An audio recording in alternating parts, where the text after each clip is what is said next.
दोस्तों कहानी शुरू होती है और हम टोपेलाल नाम के एक लड़के को देखते हैं जो कि किसी से डरकर भाग रहा था। इसके बाद यहाँ से सीन सीधा पुलिस स्टेशन पर शिफ्ट होता है जहाँ पर टोपेलाल पुलिस वालों को अपनी कहानी बता रहा होता है। यहाँ पर हम टोपेलाल को देखते हैं जो कि अपनी पढ़ाई पूरी करके अपने फादर से मिलने उनके घर जा रहा होता है। यहाँ पर टोपेलाल हम व्यूवर्स को बताता है कि कुछ सालों पहले उसकी माँ की डेथ हो गई थी और उसके बाद से ही उसकी और उसके फादर की आपस में नहीं बनती, इसलिए वो कई सालों बाद आज अपने फादर से मिलने आया है। फिर जब टोपेलाल अपने घर पहुंचता है तो वो ये देखकर शॉक्ड हो जाता है कि उसके फादर ने चंपा चुसेड़ी नाम की एक खूबसूरत लड़की से शादी कर ली है। वो अपने बाप को मन ही मन में गालियां देने लगता है, लेकिन तभी उसका बाप कहता है कि मैंने तुम्हें इस बारे में इसलिए नहीं बताया क्योंकि मैं तुम्हें सरप्राइज देना चाहता था। इसके बाद टोपेलाल अपने डैड और चंपा चुसेड़ी के साथ एक पार्टी में जाता है जहाँ पर उसकी मुलाकात हैरी से होती है जो कि उसके डैड का लॉयर है। फिर बातों ही बातों में चंपा चुसेड़ी टोपेलाल को कहती है कि तुम दिखने में बहुत ही क्यूट हो, क्या तुम्हारी कोई भी गर्लफ्रेंड नहीं है? जिस पर टोपेलाल उसे कहता है कि उसकी भड़वी नाम की एक गर्लफ्रेंड पहले थी, लेकिन कुछ महीनों पहले उसका ब्रेकअप हो गया। इसके बाद चंपा चुसेड़ी टोपेलाल को अपनी एक दोस्त निकोल से मिलवाती है।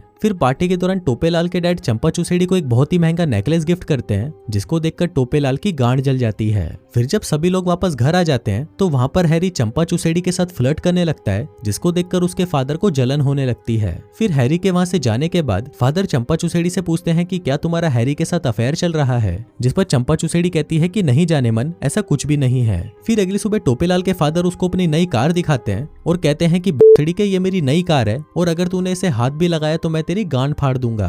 फिर टोपेलाल और उसके फादर आज साथ में लंच करने का प्लान बनाते हैं, पर तभी उसके फादर को एक जरूरी काम आ जाता है जिसकी वजह से उनको ये प्लान कैंसिल करना पड़ता है। फिर जब टोपेलाल घर पर होता है तभी वहां पर चंपा चुसेड़ी आती है और उसे अपने साथ कहीं पर चलने के लिए पूछती है, जिस पर टोपेलाल भी उसे हाँ बोल देता है। जिसके बाद वो दोनों उसके फादर की नई कार लेकर एक बार में आ जाते हैं। वो बार उस टाइम पर बंद था, लेकिन चंपा को पता था कि उस बार की चाबी कहाँ पर पड़ी है, इसलिए वो उस बार को खोल देती है और वो दोनों अंदर आ जाते हैं। फिर वो दोनों वहां पर बहुत ज्यादा ड्रिंक कर लेते हैं और नशे में होने की वजह से वो दोनों एक दूसरे के करीब आ जाते हैं और वहीं पर ही मजदूरी करना शुरू कर देते हैं। अब उन दोनों को घर आने में काफी देरी हो जाती है और घर आकर वो देखते हैं कि टोपेलाल के फादर तो पहले ही घर पर आ चुके हैं और उन्हें ये भी पता चल जाता है कि वो दोनों बिना परमिशन के उनकी कार लेकर गए थे। फिर अगले दिन ब्रेकफास्ट के दौरान टोपेलाल चंपा चुसेड़ी के हाथ पर एक निशान देखता है जिसको देखकर वो समझ जाता है कि कल रात को उसके फादर ने चंपा चुसेड़ी को बहुत मारा होगा। फिर इसके बाद जब टोपेलाल और उसके फादर साथ में बास्केटबॉल खेल रहे थे तो खेल के दौरान उसके फादर टोपेलाल के पेट पर एक जोर का मुक्का मारते हैं और उसे कहते हैं कि भोसड़ी के आज के बाद मेरी कार को हाथ भी मत लगाइयो। फिर उसी रात को जब टोपेलाल घर में घूम रहा था तभी वहां पर चंपा चुसेड़ी आती है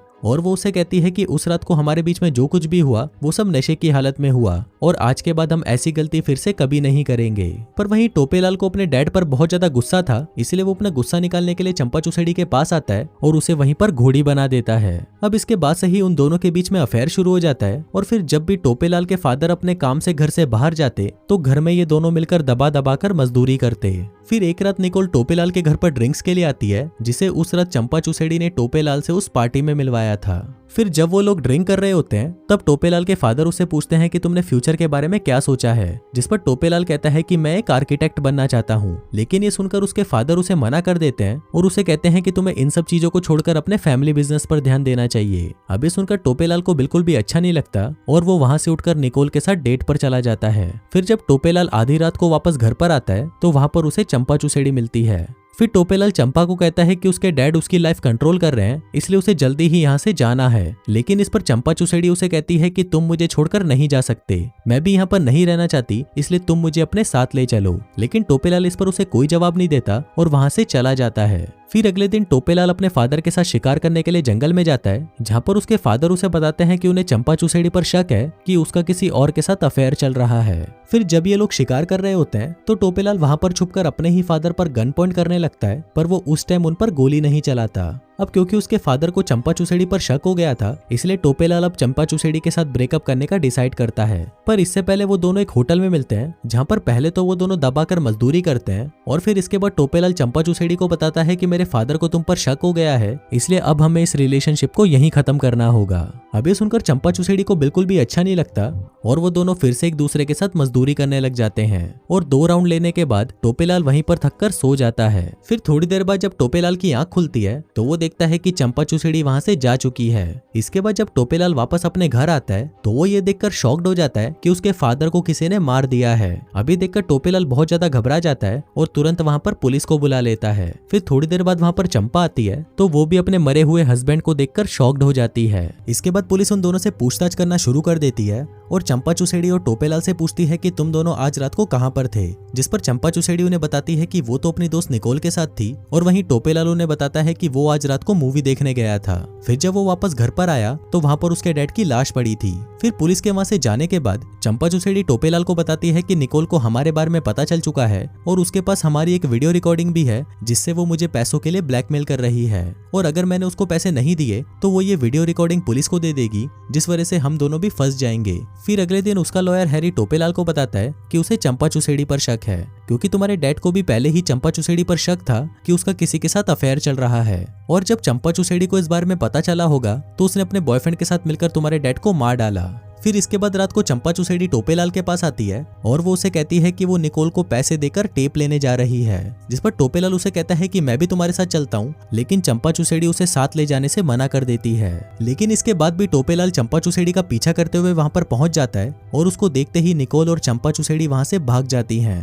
तभी टोपेलाल को वहां पर हैरी का फोन आता है और वो उसे अपने घर पर बुलाता है। फिर जब टोपेलाल हैरी के घर पर जाता है तो हैरी उसे बताता है कि जब तुम्हारे डैड का मर्डर हुआ तो उस दिन शहर में कोई मूवी नहीं लगी थी। अभी सुनकर टोपेलाल घबरा जाता है क्योंकि अब सारा शक उसी पर ही जाने वाला था, इसलिए वो ना चाहते हुए भी हैरी को सब कुछ बता देता है कि उसका चंपा चुसेड़ी के साथ अफेयर चल रहा था और अब कोई उनकी वीडियो बनाकर उनको ब्लैकमेल कर रहा है। अभी सुनकर हैरी उसे कहता है कि ये सब चंपा चुसेड़ी ने ही करा है क्योंकि अगर तुम्हारे फादर के मर्डर के जुर्म में तुम्हें जेल हो गई तो सारी प्रॉपर्टी चंपा चुसेड़ी के नाम पर हो जाएगी। अभी सुनकर टोपेलाल को भी यकीन हो गया था कि उसके फादर को चंपा चुसेड़ी ने ही मारा है। फिर इसके बाद जब टोपेलाल अपने घर पर आता है तो उसे वहां पर गैराज में खुद के नाम का एक सुसाइड लेटर मिलता है। फिर जब टोपेलाल उसे पढ़ रहा था तभी वहां पर चंपा चुसेड़ी आकर उस पर गोलियां चलाना शुरू कर देती है, लेकिन टोपेलाल उससे बच जाता है और वो चंपा चुसेड़ी को पकड़ लेता है। पर इस पर चंपा उसे कहती है कि उसे तो लगा कि ये वही किलर है, इसीलिए वो उस पर गोलियां चला रही थी। अब यहाँ पर टोपेलाल को कुछ भी समझ नहीं आ रहा था कि वो किस पर विश्वास करे, इसलिए वो सीधा हैरी के पास चला जाता है, जहाँ पर हैरी के बोलने पर वो पुलिस वालों को सारी सच्चाई बता देता है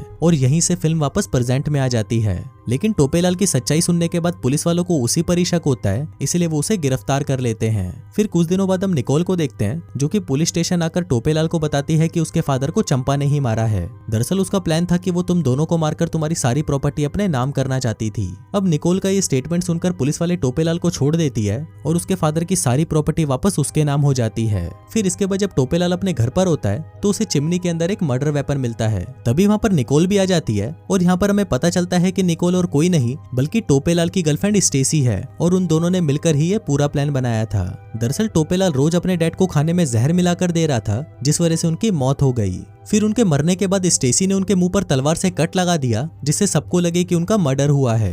और इसके साथ ही हमें यह भी पता चलता है कि उन्होंने चंपा चुसेड़ी को भी मार डाला है। फिर टोपेलाल स्टेसी से पूछता है कि तुमने चंपा चुसेड़ी की बॉडी के साथ क्या किया, तो स्टेसी उसे बताती है कि वो चंपा को जान से नहीं मार पाई, इसलिए उसने उसकी बॉडी को जिंदा ही खाई में फेंक दिया। अभी सुनकर टोपेलाल को बहुत गुस्सा आता है क्योंकि चंपा चुसेड़ी अभी भी जिंदा हो सकती थी।